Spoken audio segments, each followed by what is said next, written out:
What's up? Welcome to the chat. What's going on, Knockout Dragons?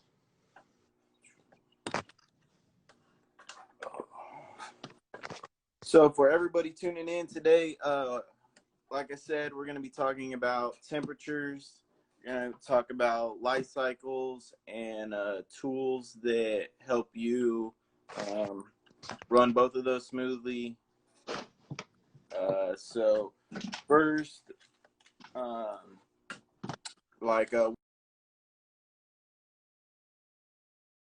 the other side of the U.S., but what temps do you usually run for your bearded dragons? So, I'm kind of on the controversial side, in my opinion. A lot of people say like 110 to like 105 for like babies and even some adults. For my adults, so for my babies, I like 105 to 110. That's where I see a lot of really good feeding response, really good appetites, just a lot healthier babies, more active. And for my adults, I like 115 to like 117, and I've even got it up to like 120. But I have bigger tubs, so the other side it hovers around, like the low 90s. So, and all my dragons are eating, pooping. Nobody has really watery poop. Everybody eats really well. So that's what works for me. And I'm also in Florida too, so it might be a little bit warmer than somebody else doing that, but that's what works for me. That's what all my dragons are doing. I don't have any that have any burns. They all have a good appetite. Nobody sits all day basking in one spot. Like I see a lot of people's beardies, they just sit in one spot and don't move. Mine are really active. They roam around their enclosure or their tubs or whatever setup I have. They'll eat anything I give to them. They poop every day. I have to clean poop. Like I just came home from work like literally 20 minutes ago, and there's poop in every single one of my tubs. And most people don't clean poop every day, but I have to clean poop every single day. So that's my 2 cents on it. What about you? What are your temps? Yeah, so for the most part, like when I'm doing my burmation, I usually don't let it go over like 95, but 110 usually is what I run across the board. I don't really change anything for babies or adults. I kind of run the same thing. Maybe the babies, I'll honestly give like a little perch so they could maybe get closer to the light, but I still try to keep the basking temps usually about 110. Sure. For 2 months, 3 months out of the year, I'll run them about 95. So I'll usually change it about 10, 15 watts, and that'll change the temp for me. And on their cool spots, I try to get their cool spots like 85. Anywhere between 80 and 90 is perfect, as long as they got a spot to escape from the cool or from the heat. Some things you might want to look for if your dragon is too hot would be like excessive digging, a lot of trying to escaping the cage, over panting. So a lot of people think panting isn't good when they open up their mouth, but actually it is good. That means that they're controlling their temperature when they open up their mouth. It's a problem when they're panting in their cool spot. That's where you come into problems. That means you're not giving them the proper space to get away from the heat. They need more space to get away and cool down. But yeah, so for the most part, I mean, I'm at the same. For me to get my temps up that high, I'd probably start melting tubs. So I'm definitely going to start experimenting a little bit differently when I get the 3x18 by 18s, because that's similar to what I have the tubs in, but it'll all be enclosed. So I won't have to worry about the ball being on all day. Yeah. I'm more worried about with the tubs, at least it's open and it airs off, the air comes in, there's an airflow, so I don't have to worry about it. That's another big thing. Hot. Sorry to interrupt you. That's another big thing too, is I have a lot of mine are in tubs, so they're not I'm not doing 115 in a locked in enclosure. I'm doing in an open tub. So I mean, the basking spot is whatever I have it to, but the rest of the tub is, low to mid 80s. I mean, low to mid 90s. You know what I mean? So all that heat kind of evaporates out of the tub. And one thing, so I want to get into, we said we were going to talk about tools. One thing, when you're checking your temps, heat gun. You want to use a heat gun. So a thermometer like this is great when you're trying to get the ambient temperature of your entire cage, or maybe like near the hot spot. But these are what gets your real temps of where your dragon is laying. The most accurate. So an infrared thermometer or a heat gun.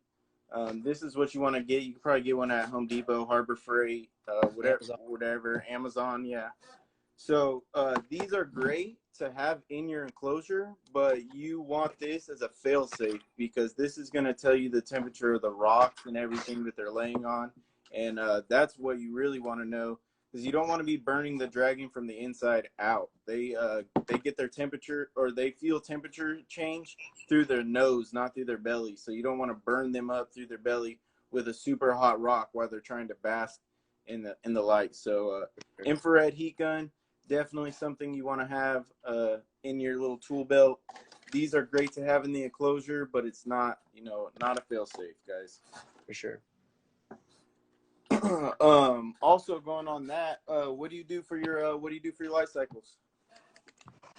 So it depends on a couple of things. So for the most part, I try to do so my work schedule kind of changes, but I typically like to kind of do it around my work schedule, so that way I come home to my dragons awake, not sleeping. So I want to be able to check on everybody to make sure everybody's doing good, because I leave the house early and I come home late. So if I have my lights on from, let's say, 9 to 5 and I get home at 6, I don't see my dragons at all. I don't know if they're eating. I don't know if they're pooping. I mean, obviously I can see that they're eating, but I don't know like how they're eating. I don't know. You know what I mean? So I like to do so my lights come on at 7:30 and they turn off around probably 6:30. So I try to give anywhere between 10 and 12 hours of light a day. I'd say probably more towards the 12-hour mark for sure. Nice. So yeah, I actually kind of do the same thing with my work schedule, since I work a lot early in the morning till like late afternoon. All my dragons are technically nocturnal. So my lights come on at 6 p.m. at night until 8 a.m. in the morning for most of the year. So they're getting about 14 hours of light exposure. But what I hope to do with the new enclosures is set it up to where the basking light turns on and off a half an hour after the UVB light turns on. Yep. And then a half hour before it turns off, so that the cage is kind of cooling down. So I hope to get that on a cycle. But right now they're on a 14-hour light cycle, and then when we're doing burmation, I do about a 10-hour light cycle. But I do the same thing. I have it all worked around my work schedule. So when I get home at night, I come in here for 4 hours maybe, and then I get 2-3 hours in the morning before I take off to work. And that works best for me. Everyone's happy. They don't really know the difference. We're in a sealed room, so they can't see the light outside anyways. Doesn't make a difference to them that I can see. No, yeah, for sure. And I mean, some people will cater more towards the animal, but like you said, if they don't see the light outside, they don't know the difference. I mean, well, at least I don't think, and you don't think they know the difference. But yeah, I mean, as long as they're getting at least 10 hours a day, I think that's good. And as long as they're getting their proper UVB that's getting switched out every year, whatever. And what you said about the UVB getting turned off an hour before, I've tried to do that in the past, and it's such a pain in the ass, because you have to get it on either its own timer switch, or just have it on it's like, so I have timers from, I don't know what they're called. They're from Amazon. They're not reptile ones. They're just regular timer switches, and they're great. I've had them for going on 2 years, and they've been nothing but great. But they only have 4 switches on them, 4 plugins for the timer side. So it looks kind of like this. No, it's a full. Let me see if I can show you a picture of them. Let me see if I can show you guys. Hold on. They're like this. Oh, okay, yeah. So this side, hold on. So this side is just constant, and then this side is the timer switch. And you know, I've added double to get more, which you know, I would definitely make sure you don't overload your oh my god, I'm having a brain fart. You don't overload your guys' breaker, because you could easily do that with these timers. But so I don't have anything. I don't have anything over on the regular. So there's 8 plugs total. So I have 8 plugs on the timer side, but they're just, the way they're separated is just on the little I don't know, with the little adapters where they have 3 on them. Yeah. So technically, I'm still running what that is good for to a 110. Just I'm on one side of that, on like that panel box or whatever. So I So kind of it did the works for same me. thing. I just have one of these, but I have it plugged into the wall, and then I have a 12 plug outlet bar plugged into this side, and then you just control the time. So I got 12 outlets that are on a timer.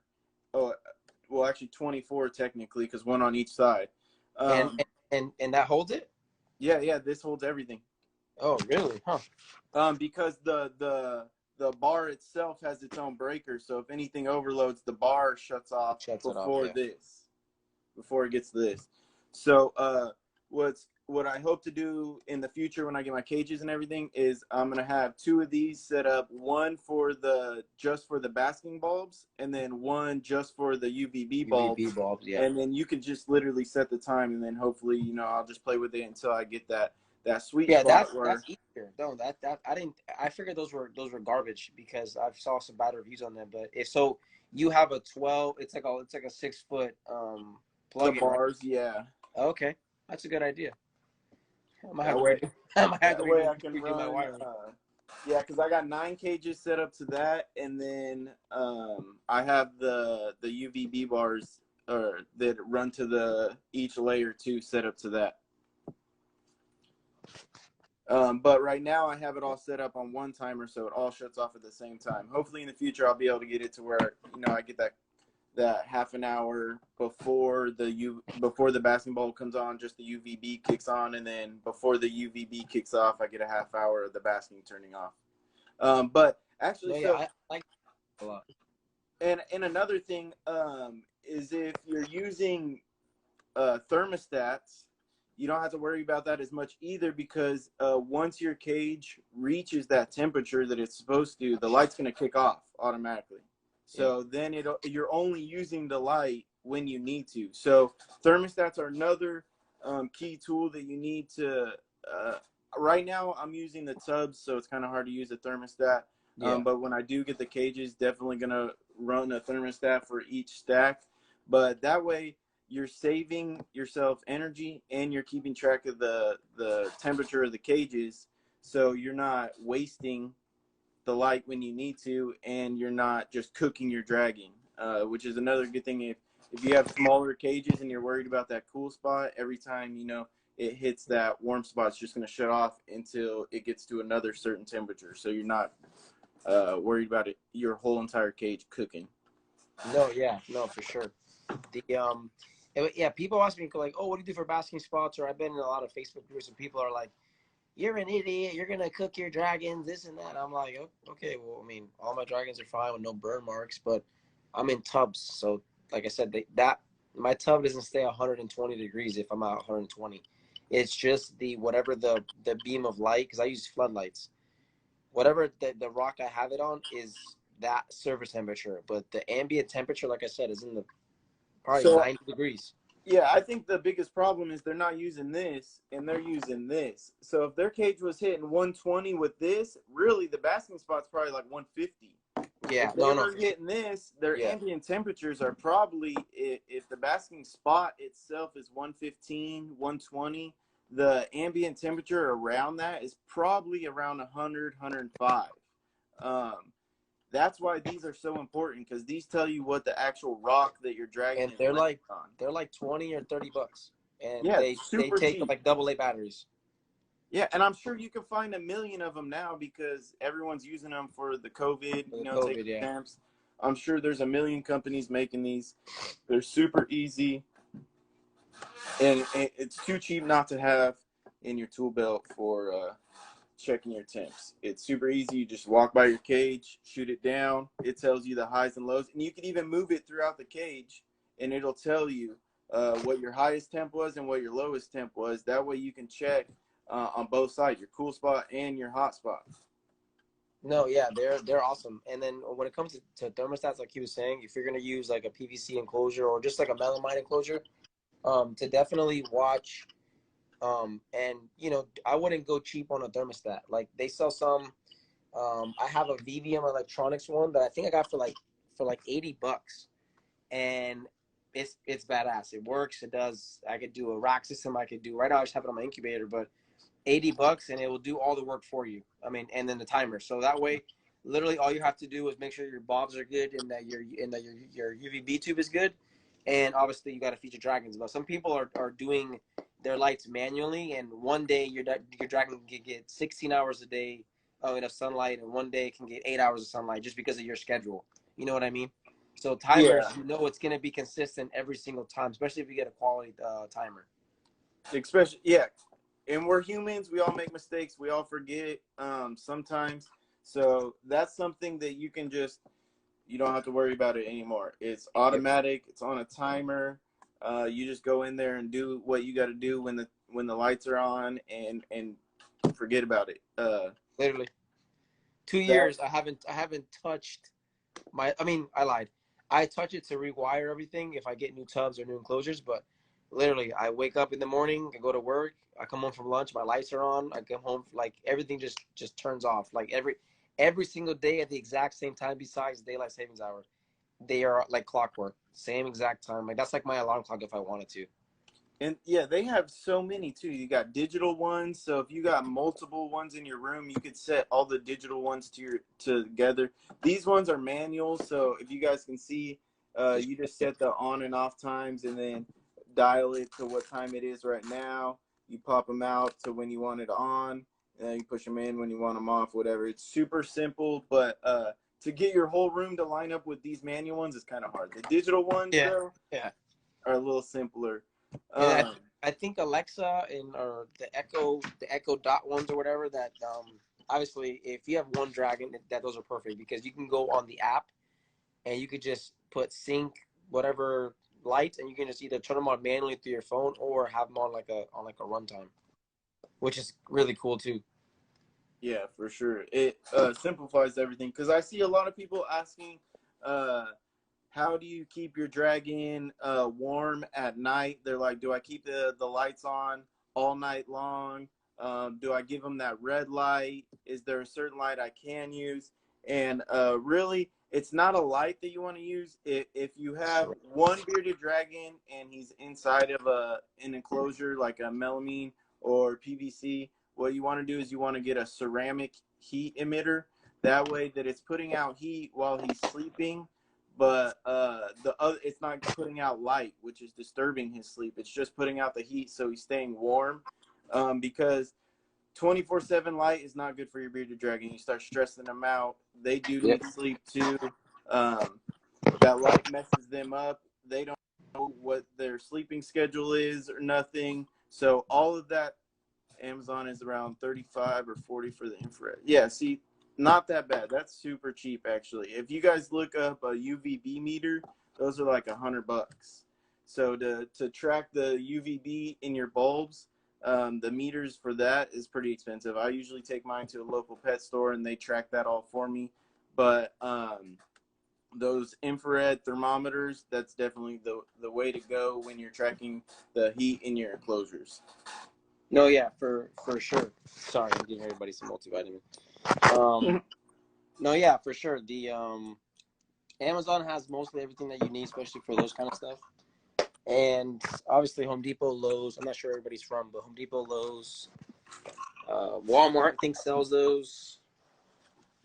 I'm trying to think where else. I get everything on Amazon, to be honest with you. Literally everything. So I'm from California. I don't know if they have Harbor Freights, and Harbor Freights. That's where I get everything. But real quick too, people were I brought up the whole lights 24/7 to keep their dragons cold or warm at night. They wanted to know kind of how they know if their dragon's too cold or if it's bermating. So if your dragon's too cold, it's going to sleep more daily. If it's actually bermating, it could sleep for a whole week. Um, so there is a little bit of a difference. It's just lazy throughout the day if you're not giving him the proper warmth. If he's bermating, he will sleep while it's warm, maybe for weeks at a time.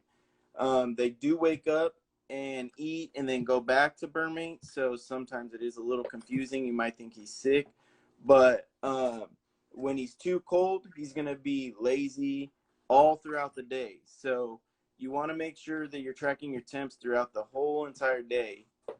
If you have to put, like I said, those little hygrometers that track your highs and lows throughout the day for you, that's a good way. But you want to make sure that his cage isn't getting, you know, in the 65s and then not reaching over 105. You never want to get it too low, and make sure that he's getting warm enough, because then he's just going to be inactive. He's not going to want to eat. And you're just going to, you start that downhill spiral of getting him sick. Then his immune system goes down. It's not good. So you want to make sure that your dragons stay warm at all times, even while they're sleeping. And I know you're in Florida, but here in California, like December through March is like bermation period for us. When it's pretty cold, that's usually when my dragons are, the older ones get lazy, like my 3 and 4 year olds. Anything that's like, I'd say less than 2 years old, 2 years or less, doesn't even attempt to bermate. They're totally active. Anything that's older might sleep for like a week or two. And I lower the temps usually anyways, just naturally try to get them in that cycle. I think it helps me with breeding later on. I don't know. Could be a myth, could not. It's just something I do. Here in Florida, it's kind of weird because like today was mid to high 80s. Tomorrow could be in the 40s. So it, like the temperature swings are so crazy, and it, you know, the longest it'll be cold for is maybe a week or so, and then it goes kind of back up, and then it goes kind of back. They're never consistent. So anybody that from Florida that has a dragon that that bromates regularly, I feel like a lot of it has to do with that their temperature is normally around like 95, 97. So not getting those basking temps high enough. Yeah, they're basking temps. So they're kind of already low as it is. Plus, if it gets a little cold swing, then I can see how that happens. But if I don't change my light cycles, I have a male that I'm actually putting him. He's a little bit older. I'm actually putting him separately, and he's bromating. But that's because I'm changing his light cycle. But other than that, he would have never done it on his own. So, but I just think it's because of the, first of all, I have a certain light cycle going on, and in Florida, the temperatures, like I said, there's just such a big temperature swing for us. I have one female that's kind of like difficult to breed. If I don't put her through like some type of cool down period where I lower the temps, I don't so much have to change the light cycle. I do anyways. Just, it helps me save money anyways. Just like running the lights at night. So I would have to run a heater all night long because the temps get so low at night. I run my lights at night and it combats the heat. Well, during the day, the temps stay pretty warm in California, you know, about 70. So if I run a heater during the day, it doesn't cost me as much as running one at night. So that's also a benefit to running the dragons around my work schedule. Saves me a little bit of money. Running the lights at night, it's cheaper. Electricity at night, I guess, is cheaper in California. I don't know. Yeah, not in Florida. Your AC is running all year round, even in December. Yeah, so actually, I was born and raised in Arizona. So so you know how it is, how hot it gets. Yeah, I actually didn't see anybody with a front lawn with like grass in their front yard until I was about 7 years old. Jesus, because everything's been just frozen. Well, everything's like rocks and I like mean, not frozen. Everything has cactuses been desert.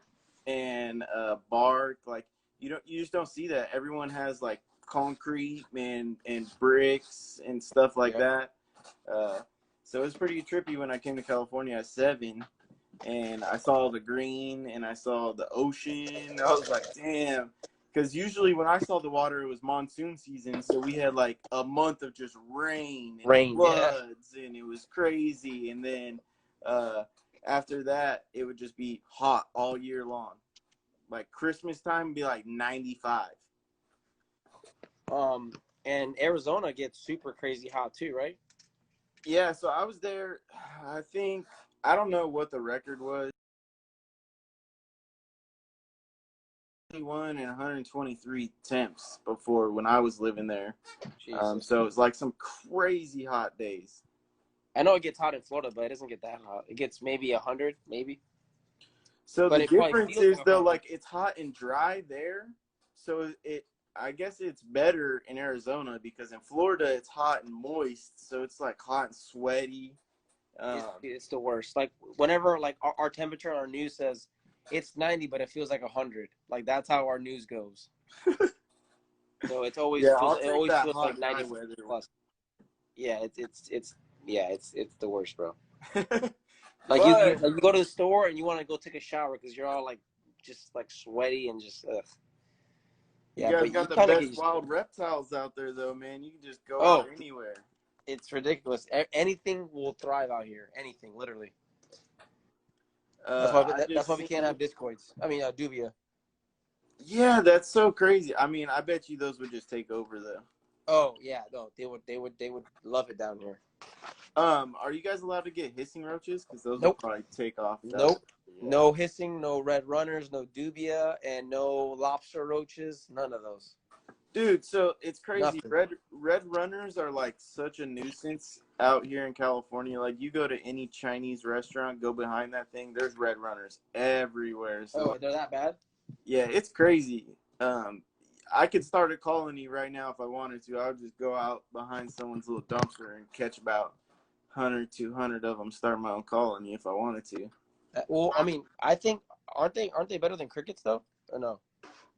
Like, Yeah, nutrition well, wise, for sure. I think anything's better than crickets. for sure. I absolutely hate crickets. So I started breeding chameleons like 2, 3 years ago, and you got to give them such a crazy variety diet. I was raising mealworms, superworms, crickets, buying hornworms, waxworms, phoenix Yep. worms all the time, Yep. and crickets are the worst thing to breed. They stink all the time. They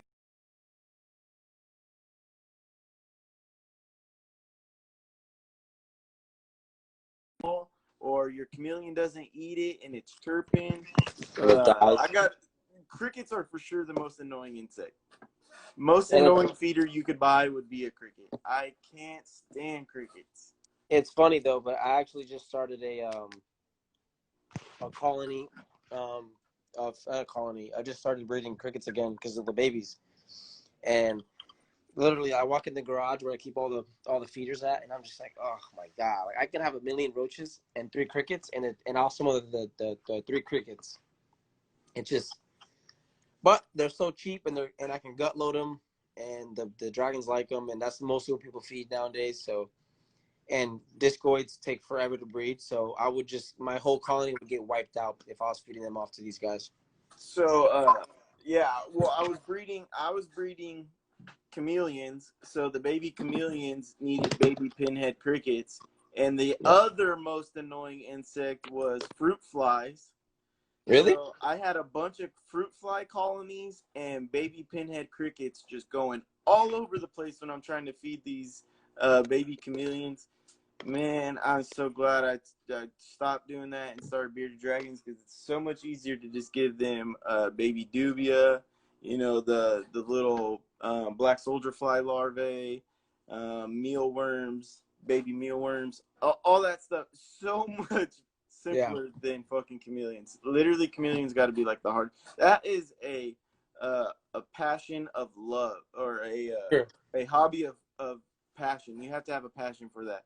It's so hard to breed them, one, and take care of them out here in California, and then to raise babies and take care of all the food. Like if you're trying to raise all the food too, such a pain in the butt.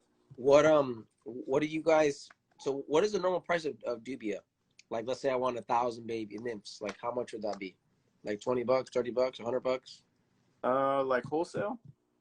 No, just like so like if you were to go to a store and buy those, like do you guys have those at stores or no? Oh, bro, you don't even want to go to a store out here. You'll probably get ripped off. So, like, if you went to a store out here and were to pick up some dubia, I think it's like 90 roaches for like $10. That's not bad though compared to over here. No? Oh yeah, Bro, I thought that was terrible. listen, So I order mine. They sell crickets for 14 or 15, or it depends, 14 to 20 cents a piece. Crickets. Yeah, I think crickets are like 12 to 15 cents here. But I order mine online and I get about, so I order 5,000 at a time, and I think it costs me crickets or disco? I mean dubia. Dubia, and it cost me like $22.50. So I think I pay $25 1,000 per 1,000. Oh, dude, that's nothing. Yeah, it's a good price. No wonder why everybody has crazy dubia colonies. But that's the baby. So the thing is a lot of people don't grow out their dubia the right way. Yeah. They end up dying, or they never grow up, or they're just not patient with their colonies. So I buy 5,000 probably like every 2-3 weeks, and that's just to feed my babies so that I could grow out the colonies that I do have, because I'm trying to grow out the colonies so that I don't have to, well, I mean, no matter what, I'm always going to have to buy some. I have way too many bearded dragons. I should have started breeding dubia way before I did the bearded dragons. If I would have got on top of that and got like 10, 11 colonies in or something, someone that's got it down perfect is Central New York Dragons. If you ever see their breeding, their bearded They have dragons, a bug room. Yeah, it's so dope. So dope. They're on top. Hey, never in my life would I have thought to myself that I would be so excited to have a room full of bugs. Like I'm not like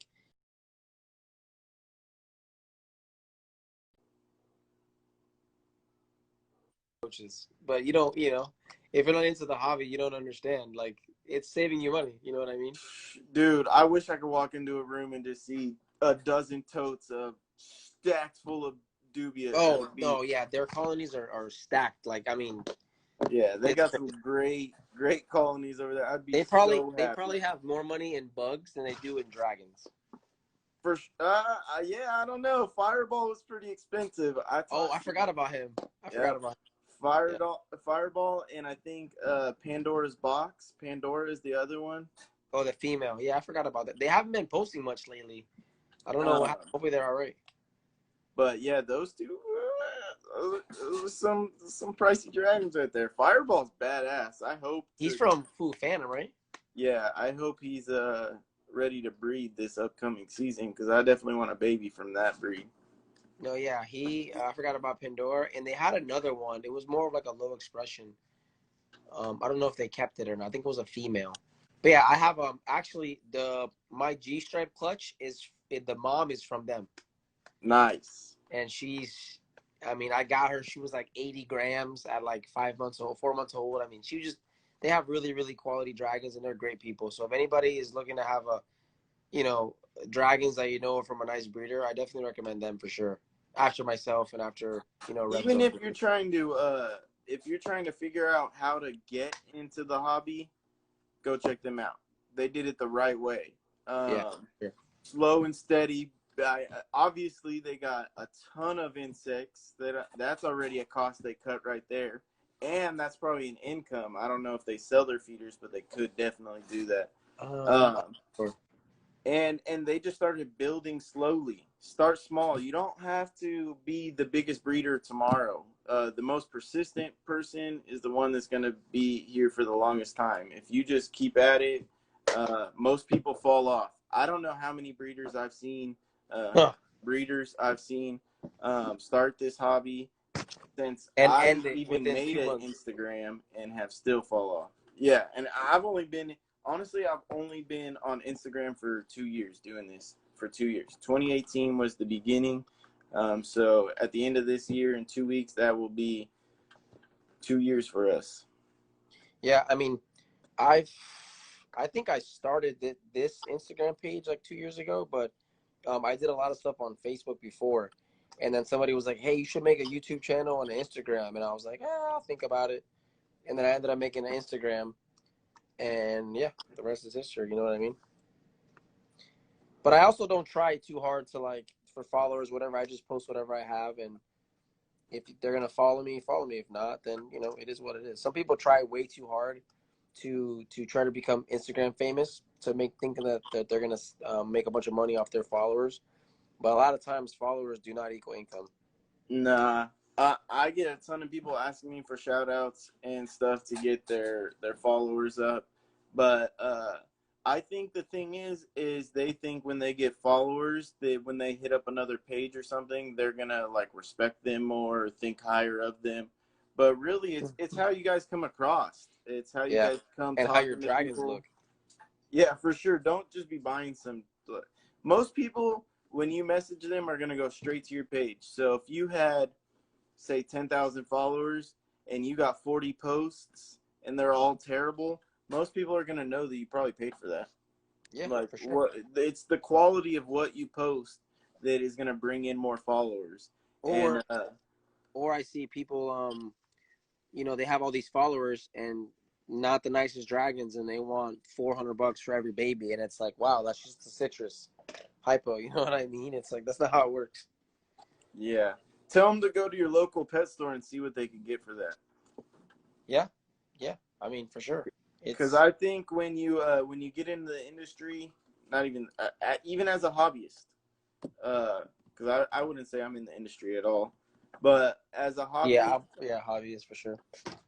when people think they're like gonna make $1 million off of this dragon and they breed them together and no one wants to buy them and they're like, oh, I'm gonna take them to the pet store, and then they get offered $15 a dragon. $20. Yeah. Yeah, they're like, oh, what? Like then you see that person on Instagram like, I'm selling my whole collection. DM me for the prices. And it's like, dude. It's because one, people feed off of the content that you put out. So if you're not passionate about what you're putting out and your content's not good, your followers probably are crap. And crappy followers aren't gonna do anything for you. They're gonna be there for nothing. No likes, no follow, or they're already following, but no likes, no purchases. They're not gonna go check out your website. Or and also too, there's a pattern with that. Also, when people are very finicky, one day they want top dollar for their dragons, and then the next day they're like, "Hey, everything is $50 shipped." It's like you just wanted $500 for that dragon yesterday. Well, now what's you know what I mean?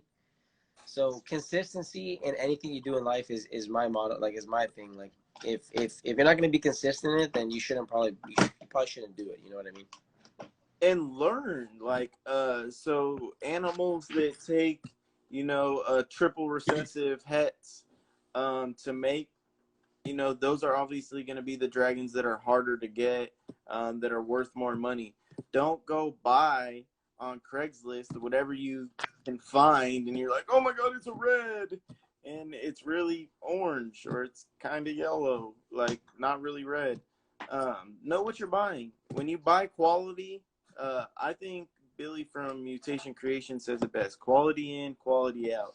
So when we do like extracts out here in California with cannabis, we say fire in, fire out.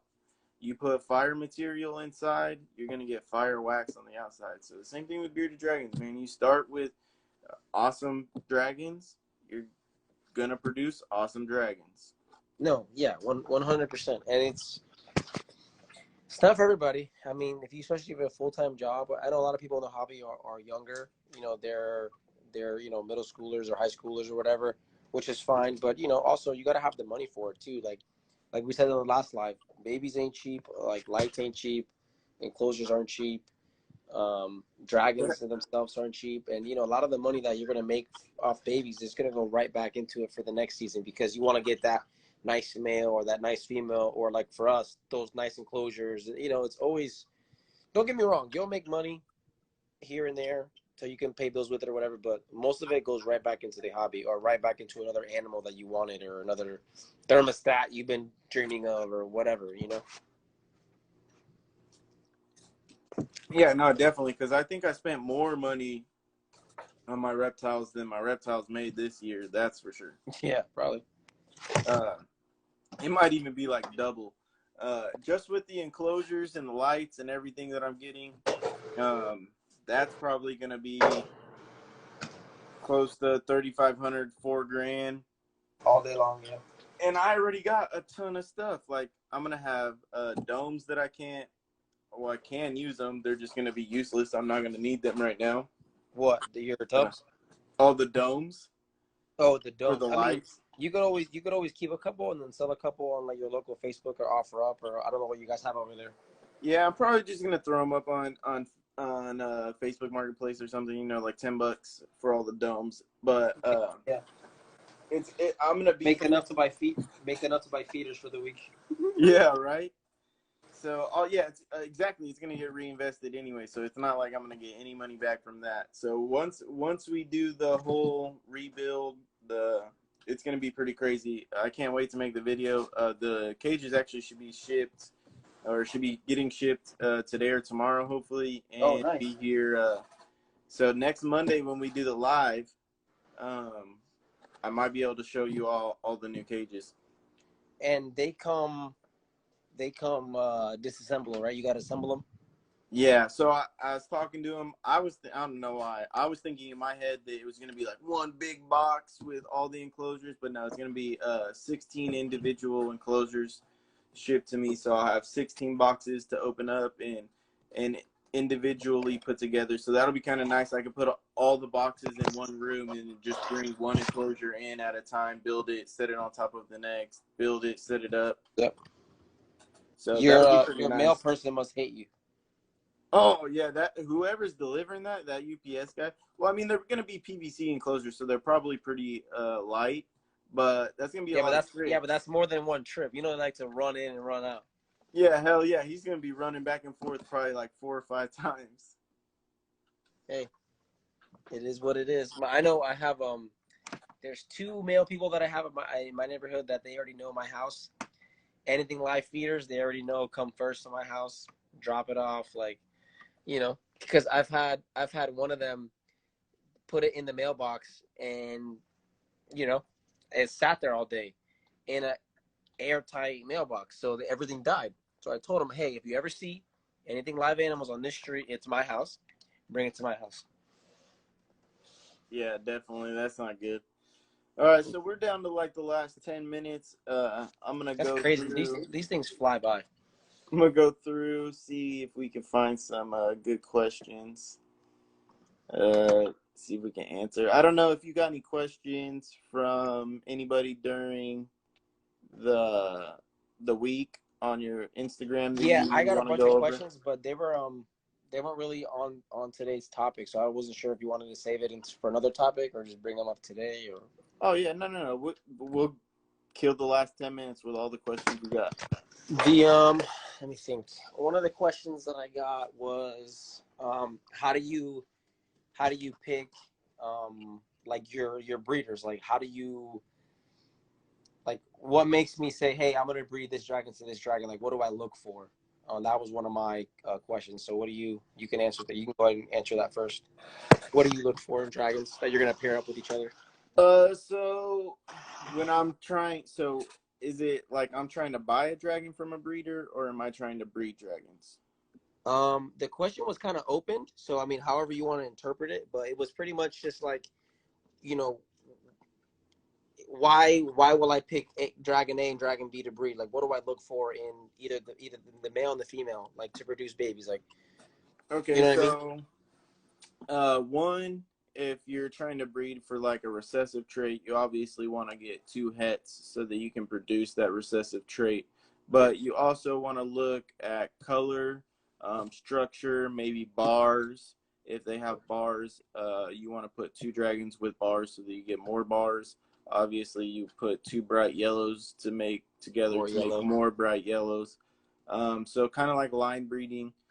That depends really what you're looking for. Like if you're doing the rainbow dunners, obviously you have to have a really bright red and a really bright citrus, hopefully with bars, and one has to be a dunner, or you can't get the rainbow dunner or the. Oh, that also brings up another question that I got asked. I'm not gonna say who it's from, but because they were just asking me on a personal level. What do you think about breeding 2 dominant genes together, like dunner and dunner to dunner? So dunner to dunner, totally fine. I don't have anything wrong with that. You're gonna produce all dunners, which is cool. I think that gene is great. When I think is bad is when people breed 2 visual recessive trait animals together, even a visual to a het. So if I was gonna buy a dragon from somebody, the reason I wouldn't buy it from Craigslist or somebody that's not a reputable breeder, because they're not gonna tell you all the genetics that are in that dragon, and you could possibly have those problems down the line where Have you a hidden breed het, a. yeah. Yeah, those hidden hets. You want to make sure that they're telling you all of what is in there, even if the mother was a possible het whiplets. I would still like to know that the baby could have those potential genes. Yeah, for sure. The yeah, I gotta ask that question. I don't really do anything with. I don't have anything done right now. And I was like, to be honest with you, I don't know. And the only reason why I would say no is because I like to have more variety. And when you do dunner to dunner, you're just gonna, like you said, you're just gonna get dunners. Rather, what I would like some dunners, some non dunners. You know what I mean? Like I would like more of a variety. So my It, favorite is Dunner to Leatherback, which is really cool because then you get Leatherbacks, you get the Dunner Leatherbacks, you get Dunners, um, and the Dunner Leatherback is a real thing. You can see in their leatherback pattern that they have, you know, changing patterns in their scalation. So yeah. it's super cool. I think Dunner to Leatherback is like the best way to go, but that's just a personal opinion. What about G stripe to dunner? Yeah, G stripe to Dunner super cool. It messes up that G stripe a lot, so that's one of my favorite things is about the Dunner pattern is that it's the randomness of the dragon is you could put any pattern with it. The tigers with it. The Yep. tiger is super cool with Dunner because once you start mixing it all up, it doesn't look like the normal pattern. Yeah. But you get all the colors, so you get the white tiger stripes, or you get bars that are all messed up.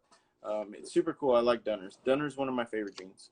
No, I think G stripe is my favorite gene. Like I have a whole clutch of G stripes, and not they're not all G stripes, but most of them are. And I haven't even posted them at all. Like I want to get them up to where they're, 10, 20, I mean 20 grams to see their potential and see who I'm gonna keep back. But that's my if like I don't really go for dragons like that, but whenever I see a really, really, really nice G stripe, whether it's male or female, baby or an adult, and it's for sale, I have to bite my tongue like really, really hard because that's just I don't know, it's just my thing. I love G stripe stuff.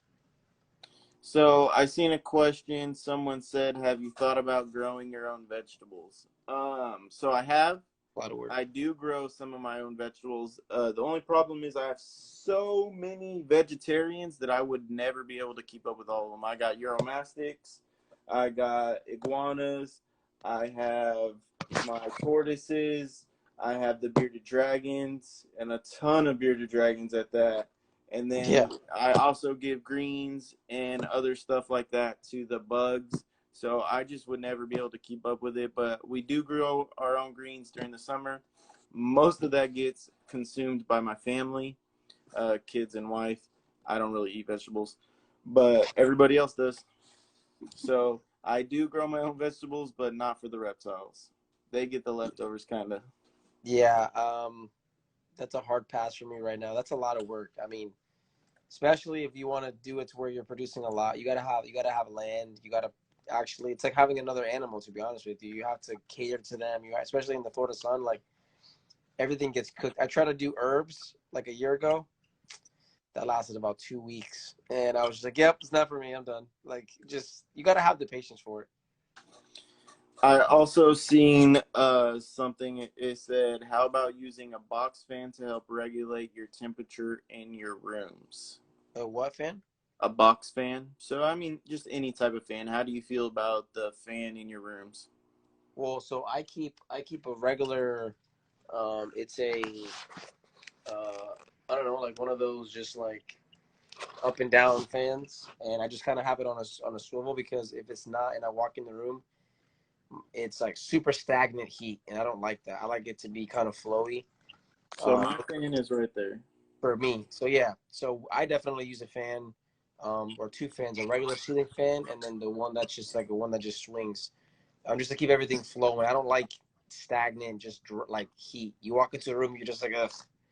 I don't, so I definitely use a box fan or however you So want to put it. the only thing I'll touch on that is I don't have a fan directly on my bearded dragons, only Yeah, because yeah, I don't want that inconsistency in heat and air.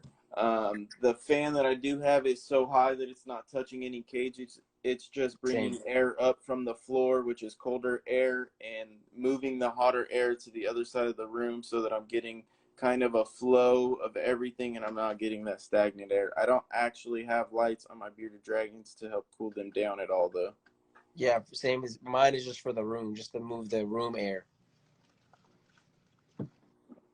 All right. And what other questions did you have this week? I'm trying to think. I had a couple, but I don't really remember. Um, Somebody asked me how I feel about wholesaling, whether me buying or doing it.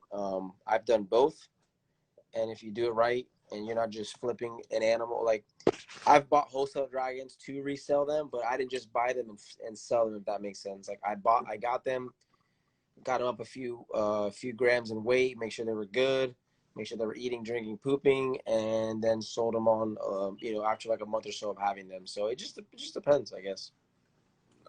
So I think a healthy, even medium is the best way to go because sometimes bearded dragons can have 30 to, and then multiple clutches. So if you have a healthy relationship with local pet stores, like the Serpentarium is one that I like. I also sell to Country Pets up north. So there, I have a couple pet stores that pay decent prices for wholesale, but I also know that they take care of the animals, and they usually Yeah. do a pretty good job of picking who they sell the animals to. But you definitely need a healthy dose of both of them because you can't take care of all the babies that you're going to have by yourself and make a profit at the end of the day Yeah. without wholesaling some of them and keeping the best ones to grow out and sell yourself. Yeah, and Personally, that's the way I do yeah. it. And also when you have so many babies, you can't watch all of them. You can't handle all of them.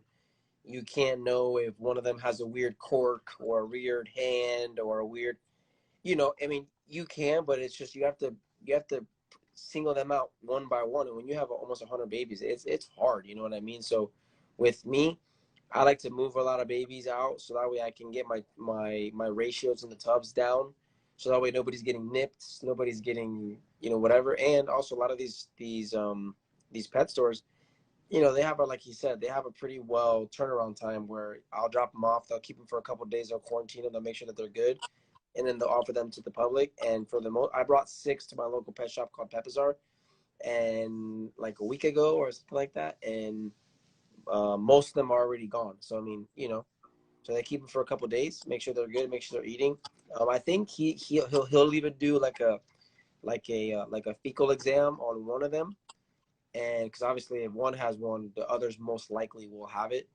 And if they're all good, then he'll go ahead and offer them to the public. So it just depends, but I definitely recommend if you have a lot of babies, not recommend, but wholesaling isn't a bad option. Put it that way, No. buying or selling. And that's really only if you have multiple females. Like if you have one female and one male and you're just breeding them, you should probably, for the most part, you should be able to handle that. For sure. I'm talking about when you start scaling up. When you breed one clutch, say you make $1,000 off that one clutch, it might not be the same when you start scaling up because you're going to be putting more money, more time, more effort into it, and you might not move that many dragons that fast. So then you start having to worry about tail nips, toe nips, arm stuff like nips. that. Yeah. So when you have the space to take care of a lot of dragons like that, it's all right. But wholesaling, I don't think it's a negative thing. Not at all. If done the right way, not just buying and selling. You know what I mean?